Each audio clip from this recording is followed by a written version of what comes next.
Next segment of the program is a question and answer session. It's my pleasure to invite on stage Mr. Francis Gurry to moderate this session.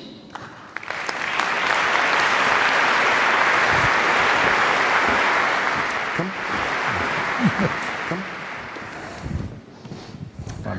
Thank you. Thank you so much. She was a doctor, it's okay. You're a lawyer, don't ask difficult questions.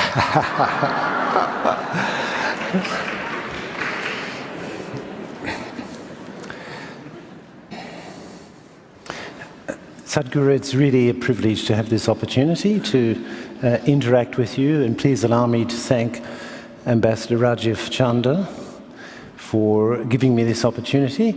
I think actually it's a sign of the greatest inclusiveness that India should invite an Australian on International Yoga Day during the middle of the World Cricket Cup.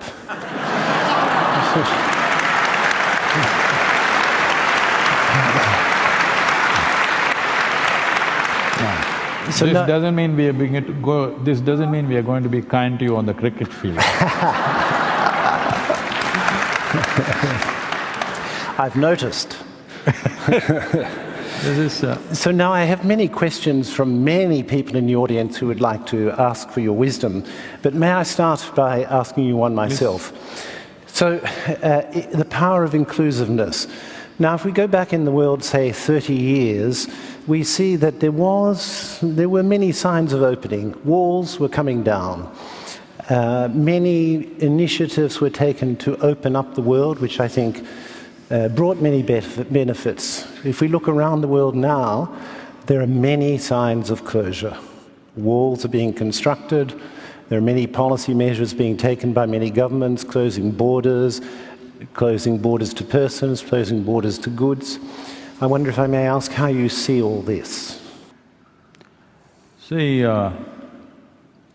yes, it's true, you're seeing that as a global situation, but we need to understand this. Bringing down walls without bringing down economic disparity is not going to work.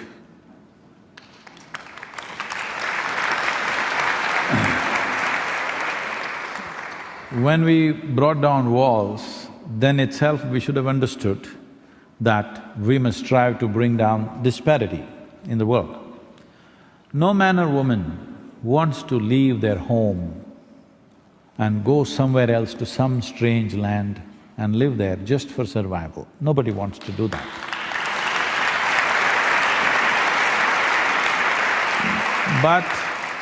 But it is estimated that in the next decade, there could be about 1.7 to 1.8 billion people moving or migrating.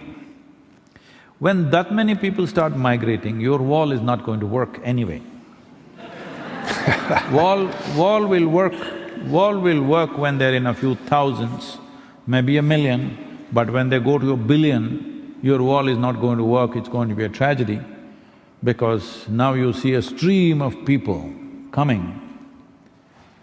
Well, can every nation just open up its borders and say, welcome, live on the streets? Not possible, yes?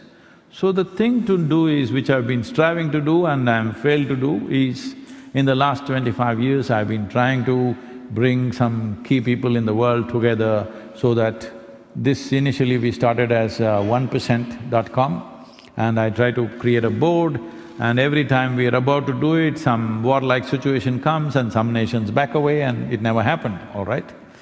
The idea was just this, 1% of what we invest in our defense forces, as we call them, arms and armaments, what we invest, if we contribute and we institute a board of people who are from responsible businesses to be given as soft loans to these businesses to start enterprises in impoverished societies where it's not profitable to do business. A business will naturally try to do business where it's most profitable.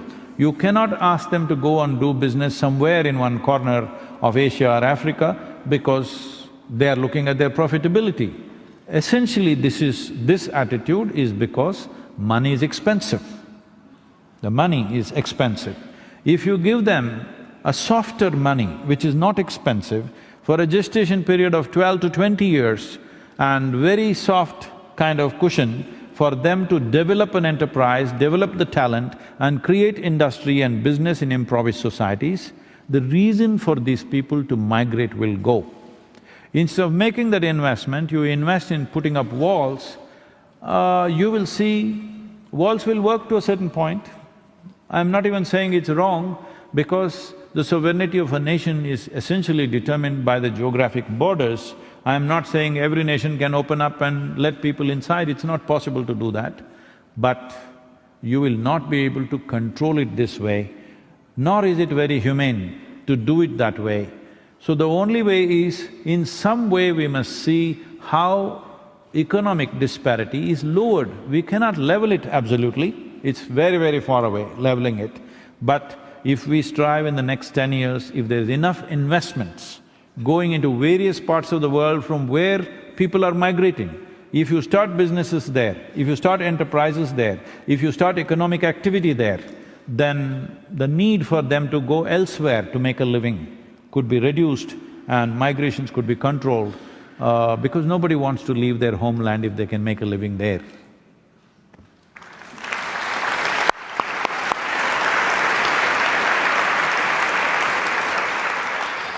So if I may turn to our audience, the first question is from Jitendra Khanna, who is an ex-WHO employee.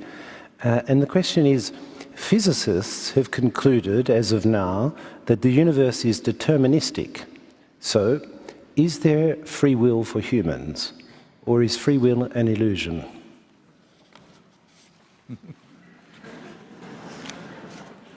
See, right now, all of you sitting here, whether you sit here in a pleasant manner next to the person who is sitting next to you, or you abuse them, or you stab them, or you throttle them, is it by your will or is it by some universal law? I'm asking. Hello? Is it by your free will or no? Whether you look at them wonderfully or you look at them nasty, is it by free will or is it because of something else? The way the planets are spinning. Lot of people thought so forever,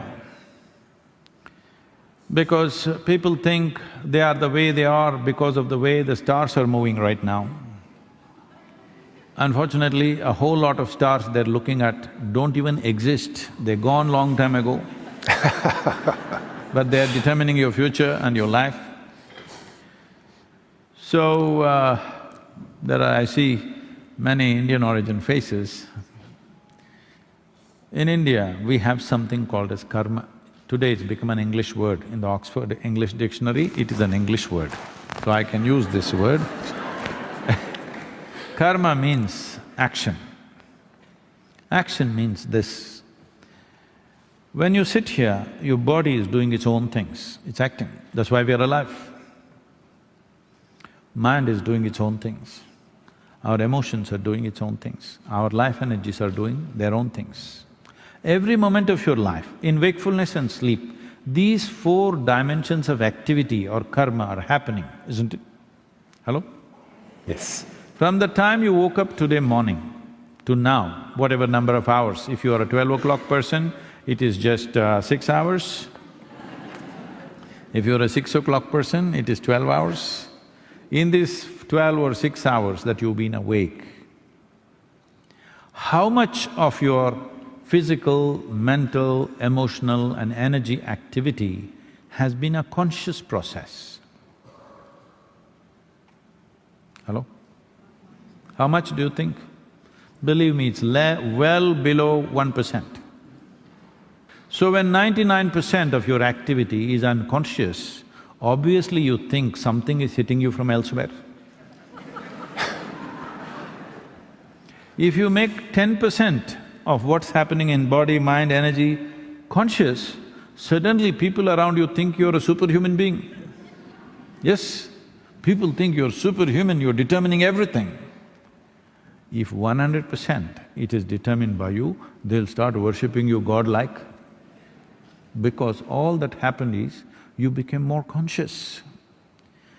And the significance of being human is that we can be conscious. See, if you look at the nature and activity of your life, you're not very different from other creatures on this planet.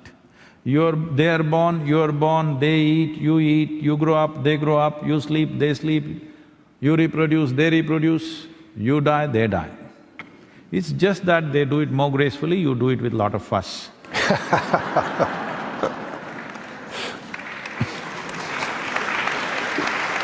So, your activity and the life that you do is not very different from other creatures. Only thing is, we can do the same things consciously. That's all the big thing about us, isn't it? Hello? Yes. That is all the big thing about us. We can eat, sleep, reproduce and even die consciously. This is the big dimension of being human. So if you do not exercise this one thing, it is an evolutionary problem. You're going backwards in evolution. The life is striving to go forward. This is not your or my intention. Life is naturally striving to move forward. When you were a monkey, I'm sorry, this is not my statement. Charles, that Englishman, you know. Yes. Charles Darwin said this, when you were a monkey, you did not desire to become a human being. But the life within you is longing to move on to the next possibility. Out of that, we are a consequence. Hello? So the consequence is not of physical super capabilities as Hollywood movies are trying to show. Essentially, the consequence is we are more conscious. Because physically, if you become, let's say, far more capable than a chimpanzee or far more capable than a cheetah or a panther or something, you would just be a super animal. You became human only because you became more conscious than other creatures. If you do not exercise that consciously all the time, you will fall back in no time. Thank you.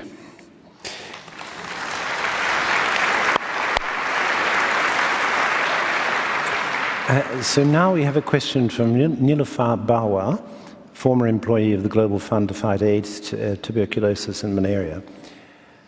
What is the future of our planet? We are running out of water.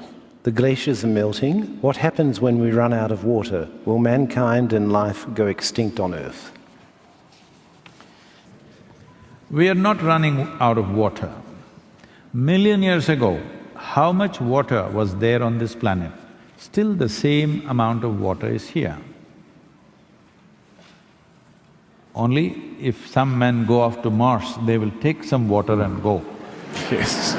Otherwise, the same amount of water is here, it's not gone anywhere. It's not where you want it. That is something that you need to look at. Why is it?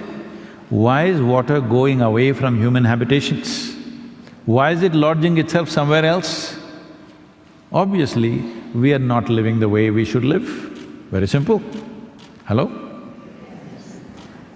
We always went in pursuit of water. Where there was a river, civilizations developed.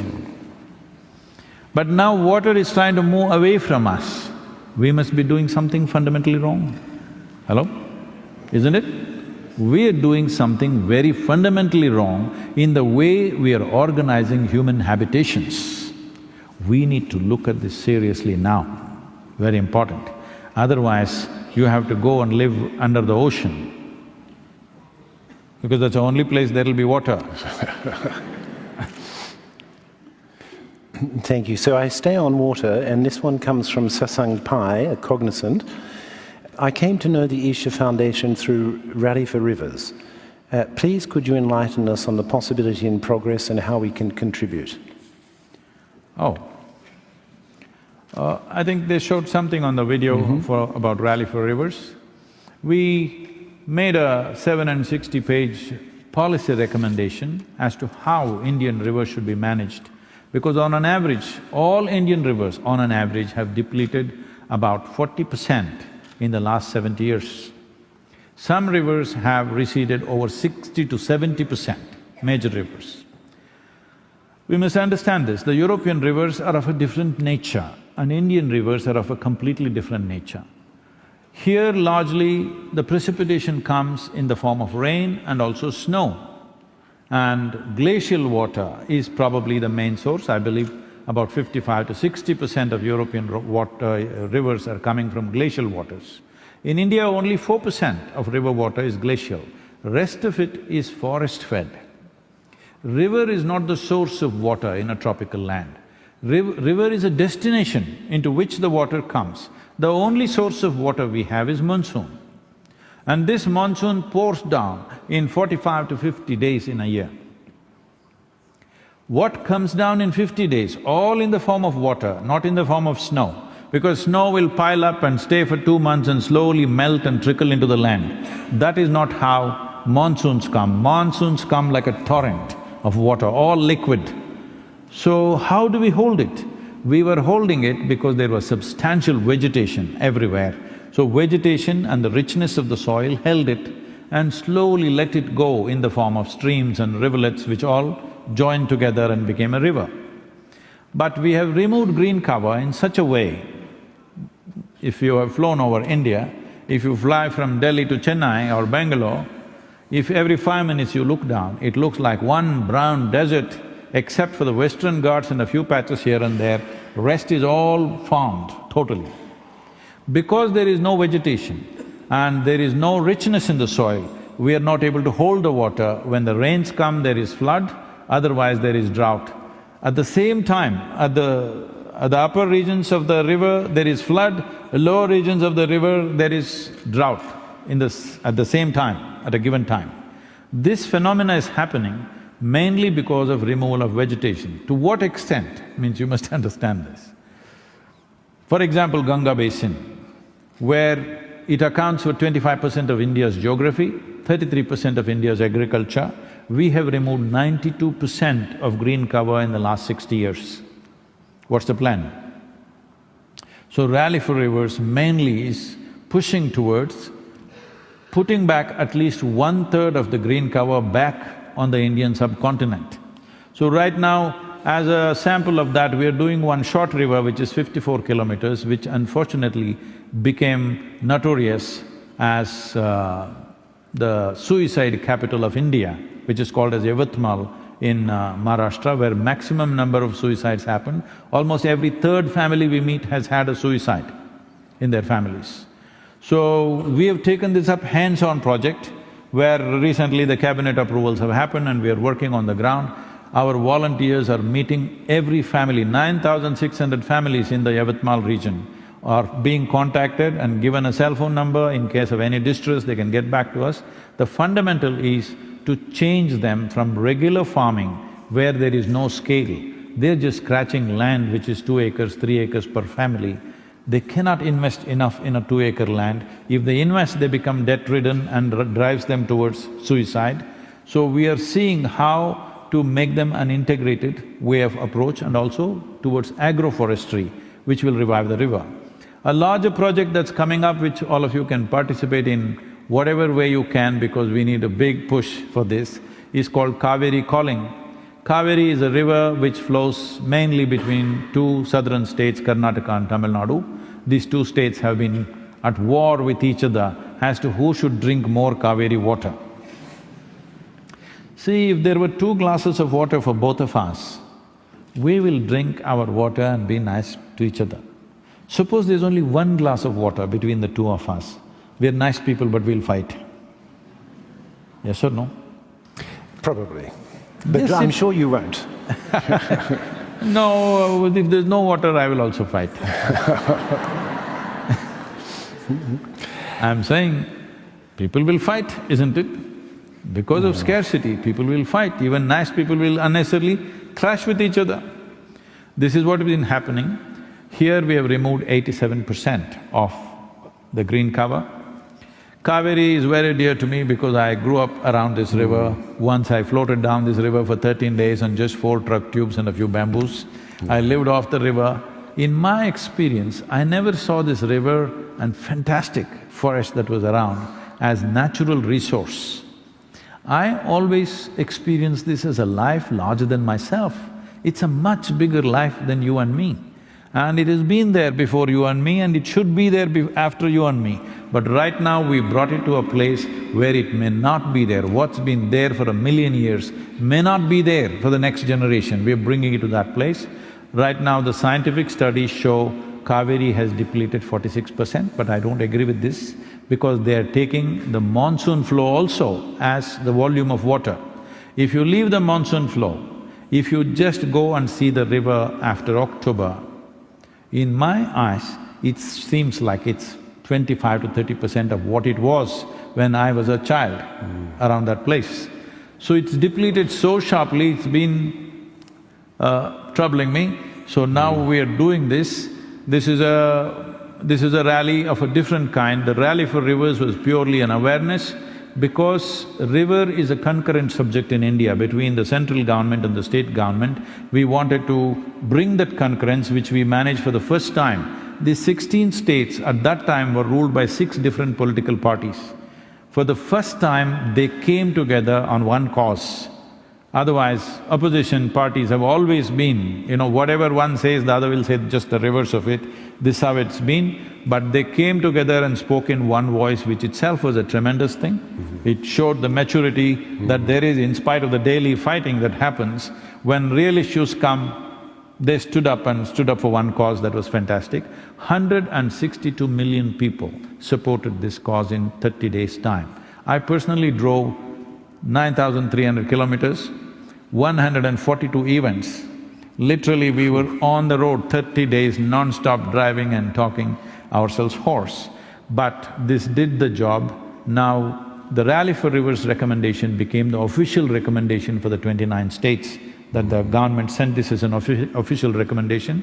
3 to 4 states are very proactive, they're going and doing their own thing, which is very good. Another 6 states we've signed MOUs, but now we need a large-scale demonstration.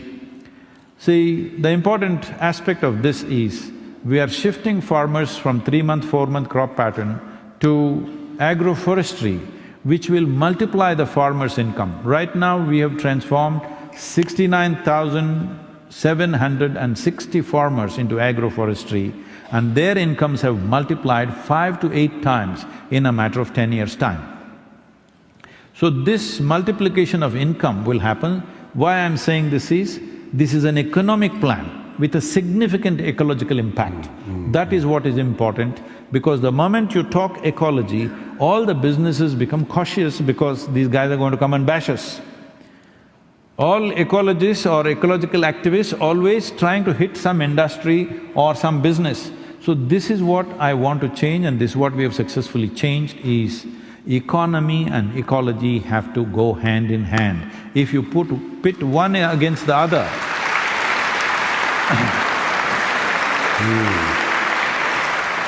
if you pit one against the other, economy will win hands down, ecology will be battered.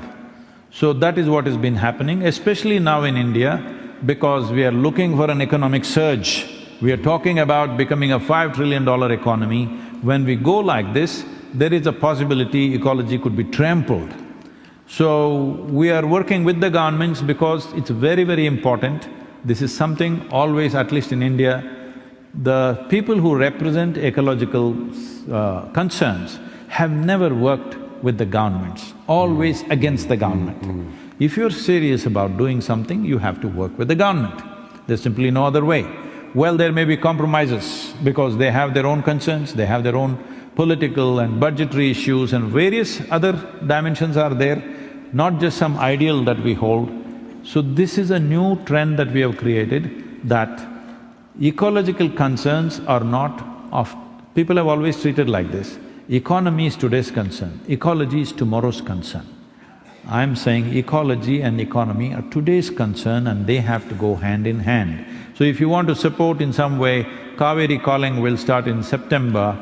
Just to tell you how it is being done, this time we are on a motorcycle. A group of us are riding down 1,500 kilometers, nearly 1,500 kilometers down the river, camping on the river, creating about 35 events along the way. We are asking for the governments to give an incentive for farmers to shift from regular farming, which destroys riverine terrain, into agroforestry, This is yet to happen, both the governments are examining the budgetary proposals that we have given. Whether it comes through or not, if it comes through, we will go propagating the benefits the government is offering, the incentives. If it doesn't, we use it as a people's movement to push the government towards that policy, but this has to be done now. What I see is, if we don't do this in the next 12 to 15 years' time, I think particularly southern region, right now it is the most water-distressed region is Tamil Nadu, and it's also entering Karnataka in a big way. I think it's a clear manifestation, we don't care a damn about our children and their children, how they live here. It's a very clear statement as far as I'm concerned. I don't want to leave that statement. Thank you.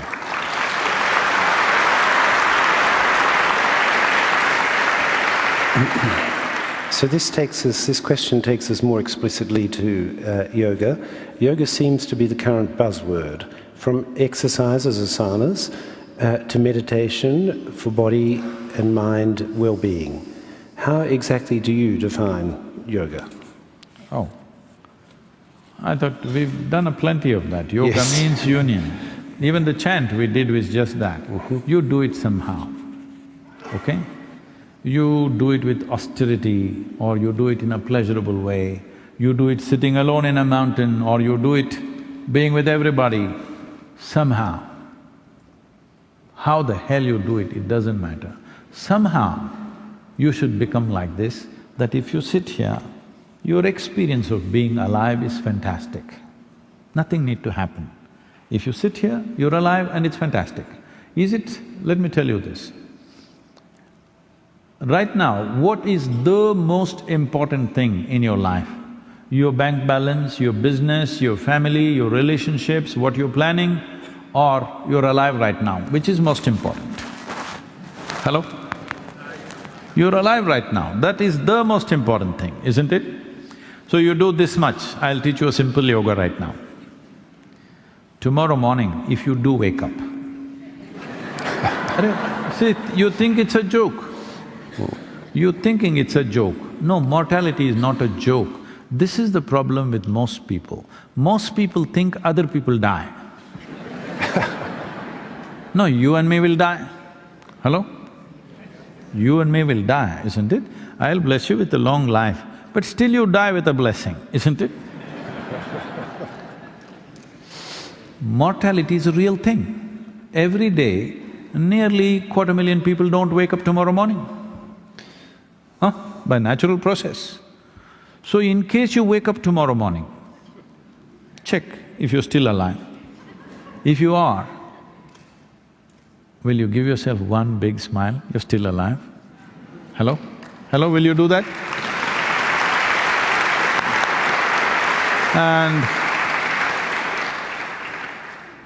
And every day if 250,000 people die, at least 5 to 10 million people would have lost someone who's dear to them. You check those 5–10 people who matter to you.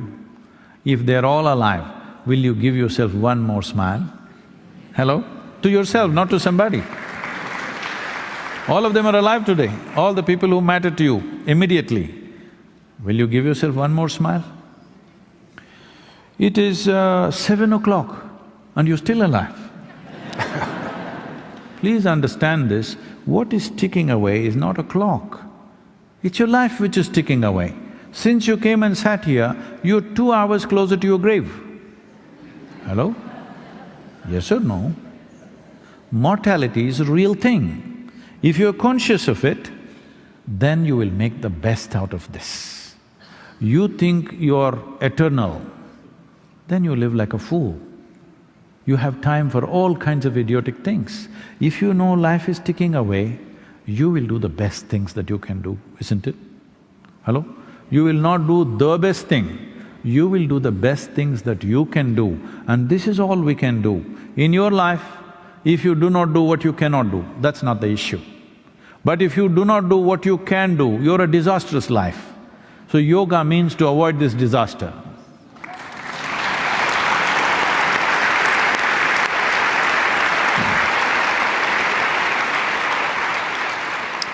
So, This question takes us to education, and it comes from Meenakshi Bana of the Bluebell School International in New Delhi. What can schools do to inculcate ethical living in a joyful way? The moment you have lot of ethics, your face becomes long. Because it's like this. Let's say there is an ethic, thou shalt not kill for me. So I'm just holding my hands back, but I want to kill. But why do I want to kill? Why is it that I want to kill? We must look at it more fundamentally, isn't it?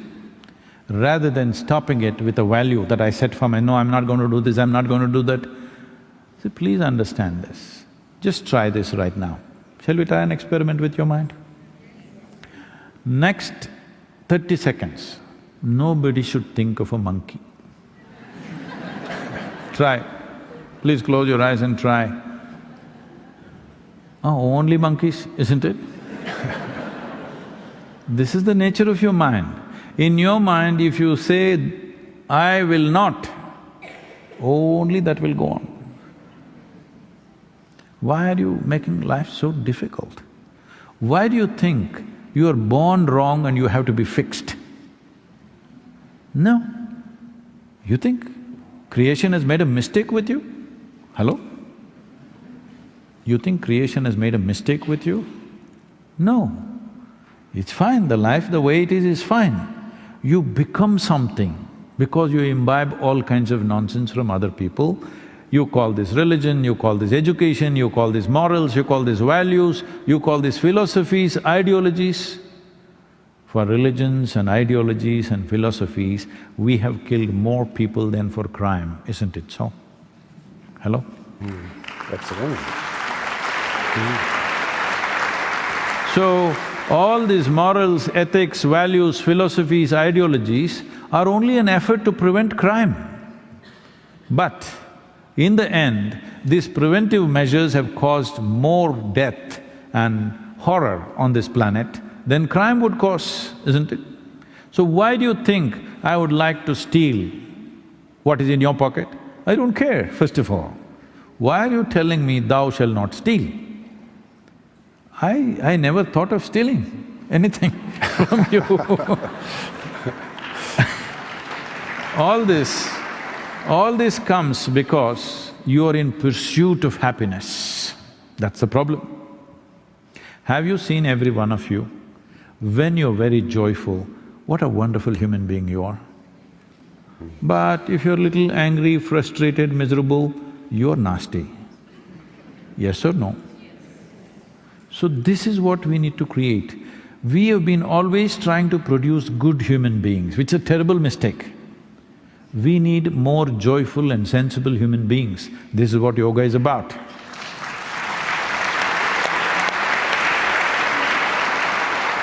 Joy is an insurance. Joy is an insurance. When you're joyful, you want to kill somebody? Hello? Only when you're miserable you want to kill somebody, isn't it?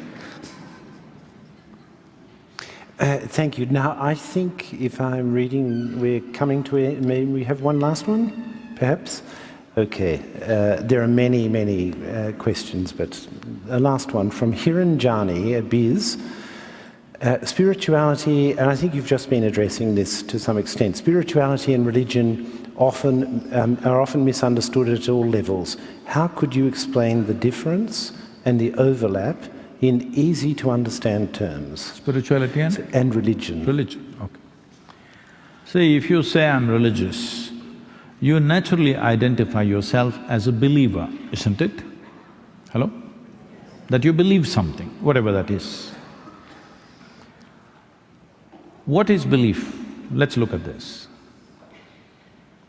Something that you do not know, you assume.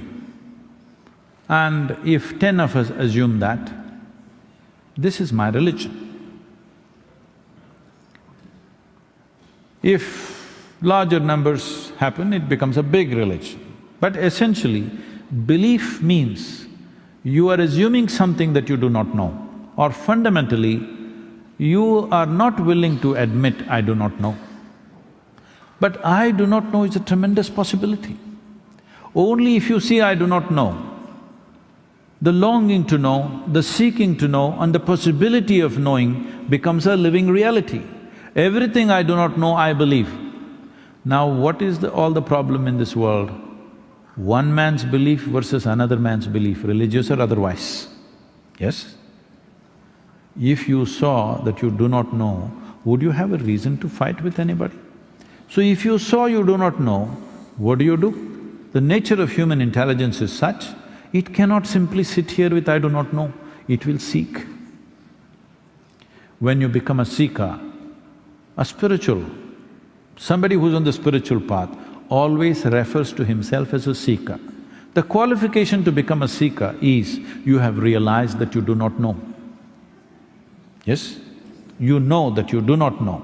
Once you know that you do not know, seeking is not an option, it is the nature of the human intelligence. Once you really see, I do not know the nature of my existence, sitting, standing, sleeping, your intelligence will seek. You don't have to go and seek somewhere. Seeking does not mean you join a group. If you simply bring this home to you that I really do not know a thing about this life, I'm asking you, do you really know? Do you know where you come from and where you go? Hello? You don't know? No. You can bullshit yourself. I came from heaven, I'm going back to heaven. If you're so sure that you're going back to heaven, why don't you go today?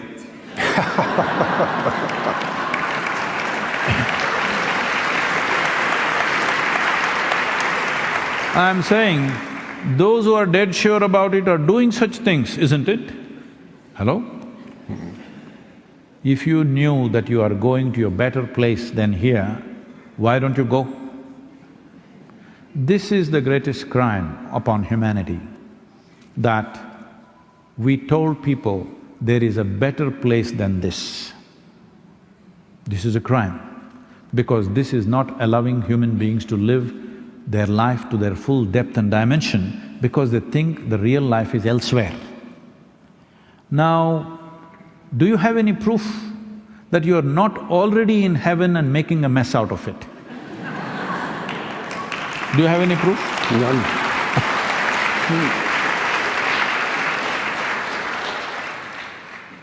If you understand, if you pay enough attention to life, if you see on the surface, this is a leaf, this is a flower, this is that, everything we know. But if you pay enough attention, you don't know a thing. You really don't know a thing, not even about your own existence, isn't it? When this really comes home to you that I do not know, you're a natural seeker, you don't have to join any group, you don't have to follow anybody. You're a natural seeker. In whichever way your intelligence can seek, it will start seeking. In every possible way it will seek, because this is the nature of human intelligence. Seeking is not a choice. You can stop seeking simply because you make up something and you believe it. If you don't believe or disbelieve anything, you simply pay attention to everything, you will become a seeker. Because it is only human attention which opens the doors of this universe. Without a penetrating attention, nothing will open for you. But once you believe, you don't have to pay attention to anything, because you know it, you know everything, how it happened and how it's going to end. It's already ended. Thank you so much. Thank you.